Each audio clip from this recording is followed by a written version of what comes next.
Ko'pchilik ingliz tilini yillar davomida o'rganadi, lekin haligacha gapira olmaydi. Sababi ular ingliz tilini noto'g'ri o'rganishadi. Bu videoda men sizga ingliz tilini 1 oy davomida real kuchaytirish uchun amaliy tajribamdan o'tgan qo'llanma, ya'ni ketma-ketlik bo'yicha reja beraman. Bu motivatsion gap emas, motivatsion video emas. Bu amaliy praktika qilish kerak bo'lgan maslahatlardan iborat bo'lgan va shuncha yillik tajribamni bir joyga jamlagan video desa ham bo'ladi. Shuning uchun siz bu videoni boshdan oxirigacha ko'rishingiz shart.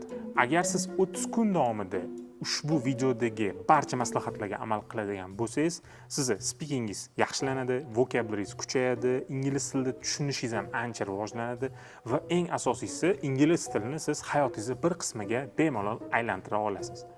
Agar bu video, bu mavzu sizga qiziq bo'lsa, videoni albatta oxirigacha ko'ring. Bo'lmasam boshladik. Nima uchun ko'pchilikda natija yo'q? Eng asosiy muammo nimada, bilasizmi? Eng asosiy muammo bu odamlar ingliz tilini fan deb o'rganishadi. Ya'ni ingliz tili deganda odamlar uyga borib, daftarni ochib, qanaqadir nimadir qonun-qoidalarni o'rganishdan iborat deb o'ylaydi. Lekin aslida ingliz tili bu fan emas, ingliz tili bu qobiliyat hisoblanadi. Ya'ni skill ingliz tilida aytganda.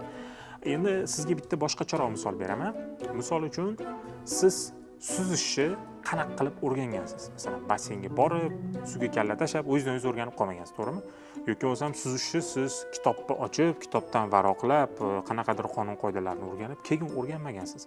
Siz shunchaki suzgansiz. Siz masalan, basseyngami, daryogami suvga tashlaganingizda o'zingizni harakat qilgansiz, qo'lingizni qimirlatgansiz. Misol uchun boshida o'sha suzish elementlarini bajarib ko'rgansiz. Ya'ni qilgansiz, bajargansiz. Yana oddiy misol futbol.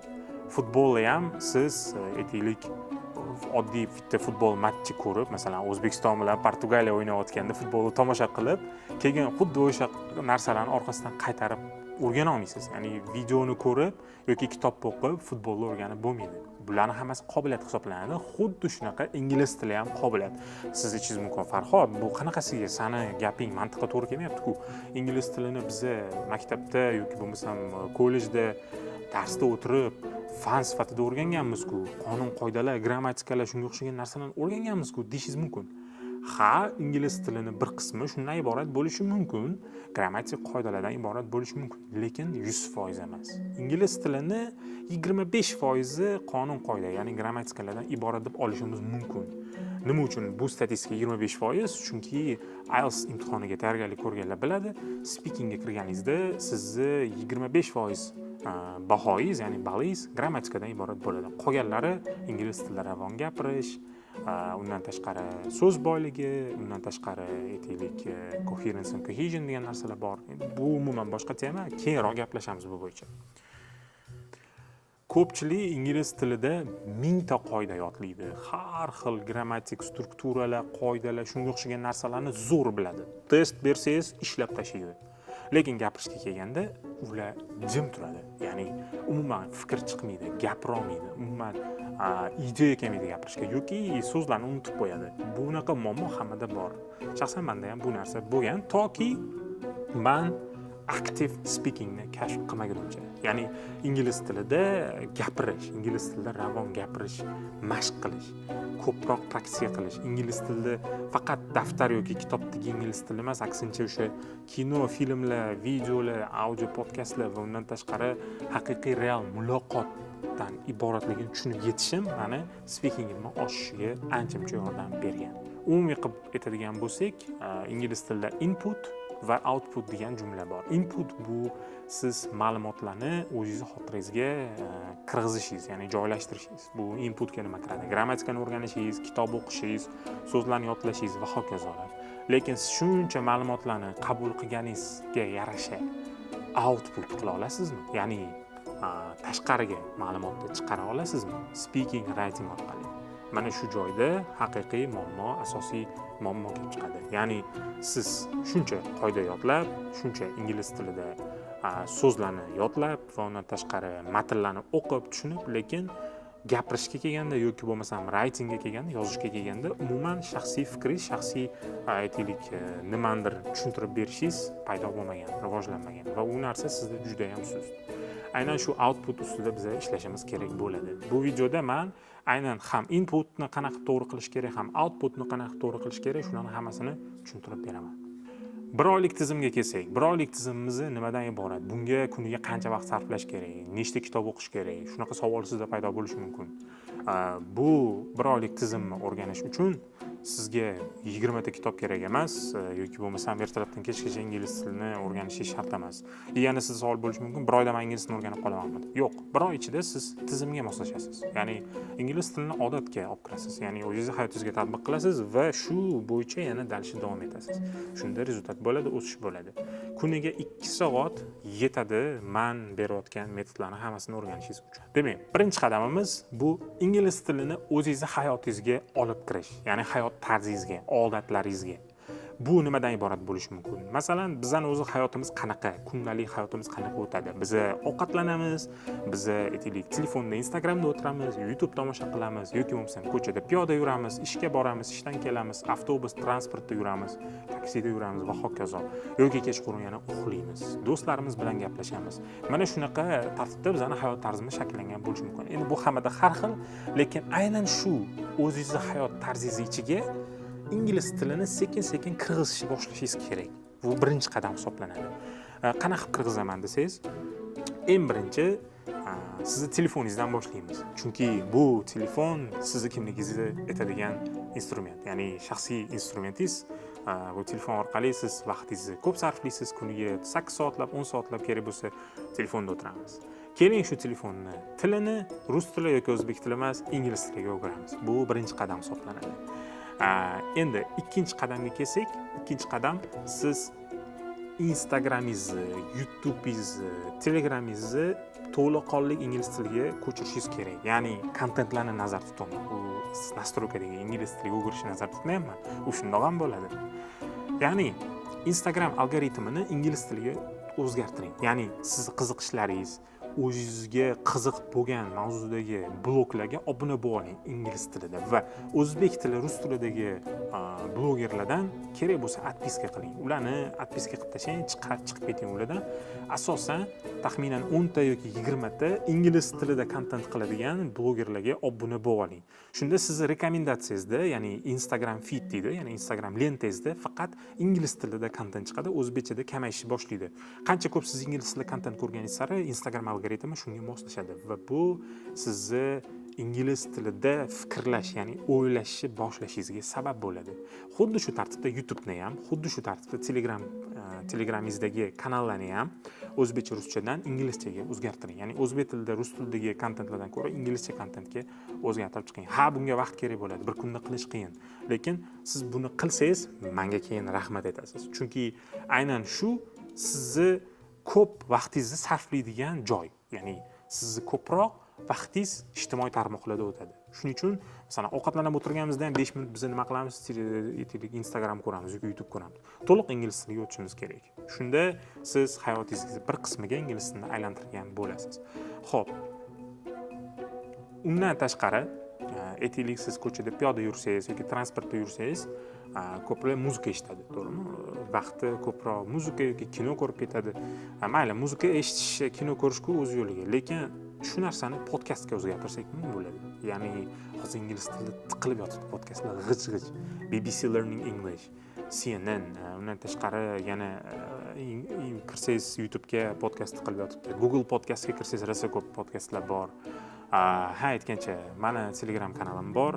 Telegram kanalimda men o'zimga yoqadigan podkastlarni spiskasini, ya'ni ro'yxatini tuzib qo'yganman va undan tashqari silkasini ham o'sha Telegram kanalimdan olsangiz bo'ladi. Menga yoqadigan podkastlarni bilib olsangiz bo'ladi.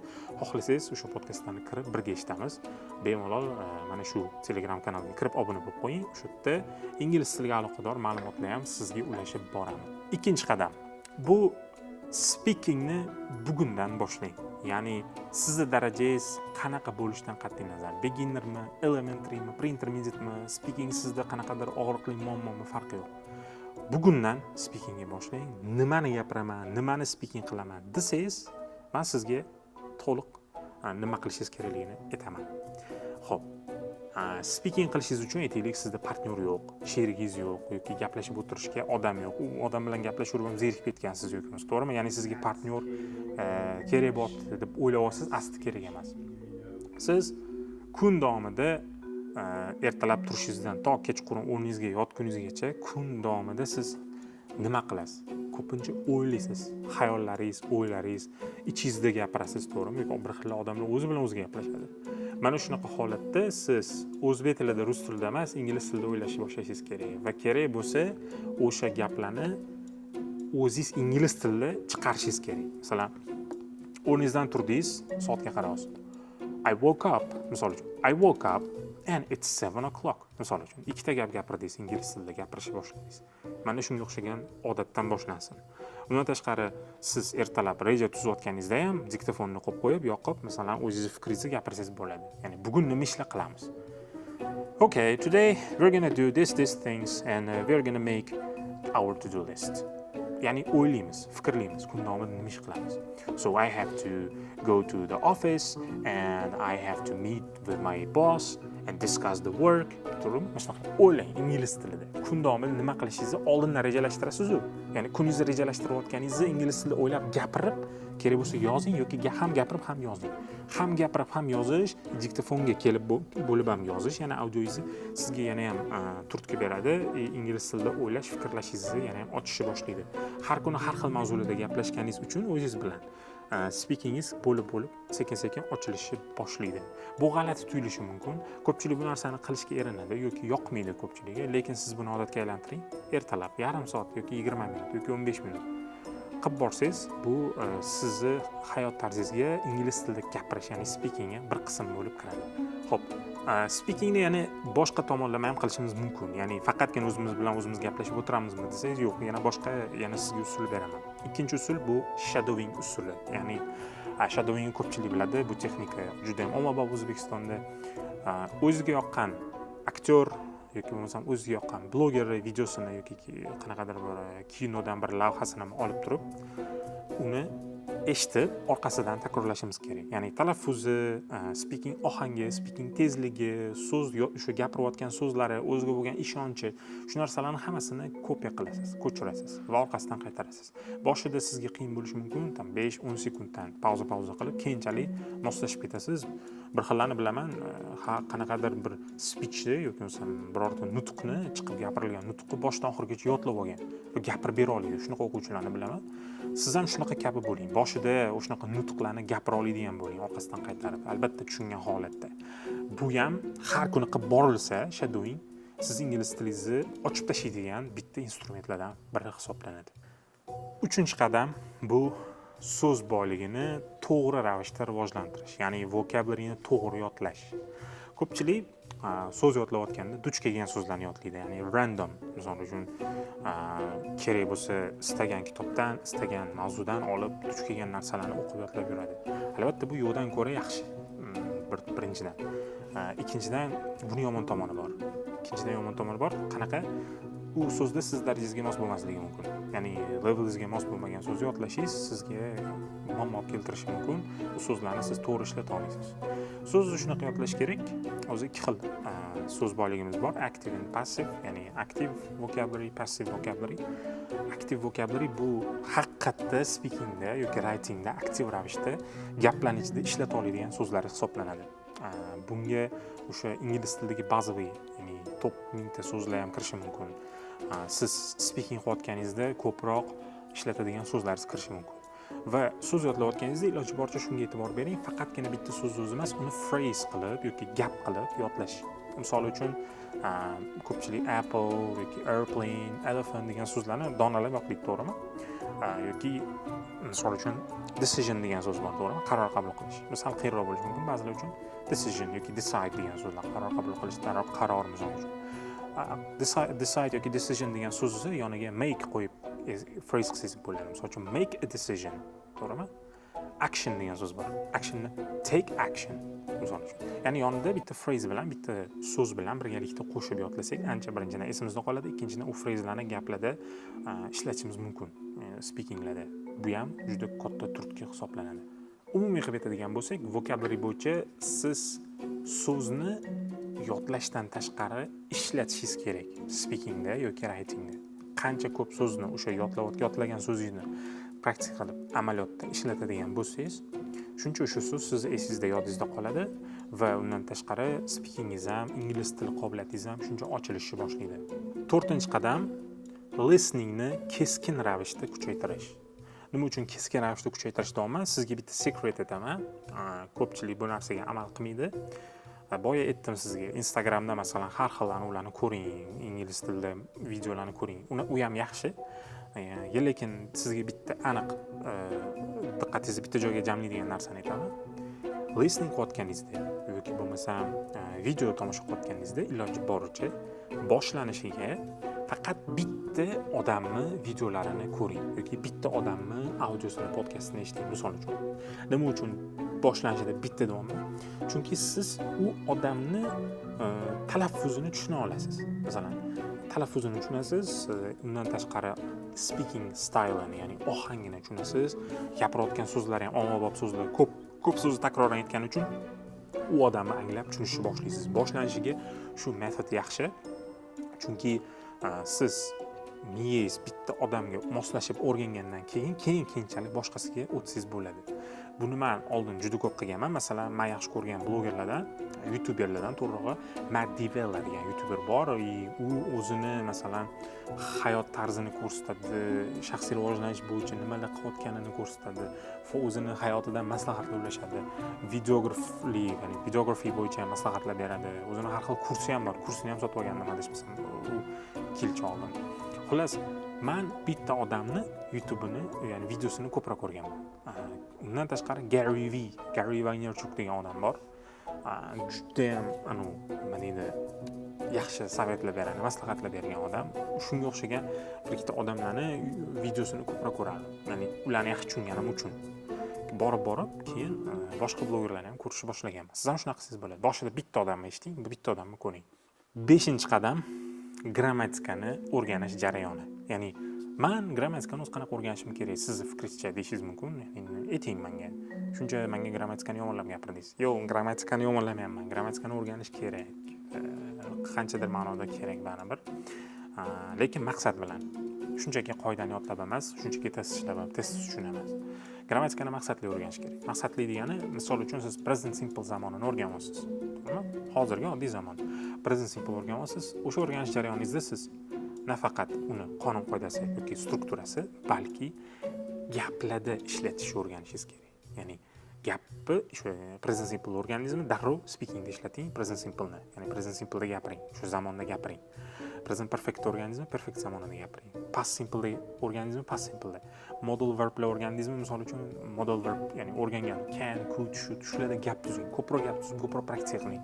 Speakingga grammatikani olib kiring. 100% olib kiring. Shunda real grammatika sizni ingliz tilingizda shakllanadi va to'g'ri gapiradigan bo'lasiz.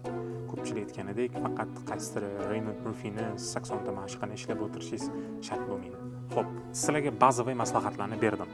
Endi kun davomida, ya'ni 30 kun ichida har kuni 2 soatimizni, ya'ni umumiy qilib aytadigan bo'lsak, 2 soat, 2,5 soat vaqtimizni nimaga, qanaqa sarflashimiz kerak, shuni bir xulosa qilsak va buni har kuni 30 kun davomida qilishimiz kerakligini bilib olsak.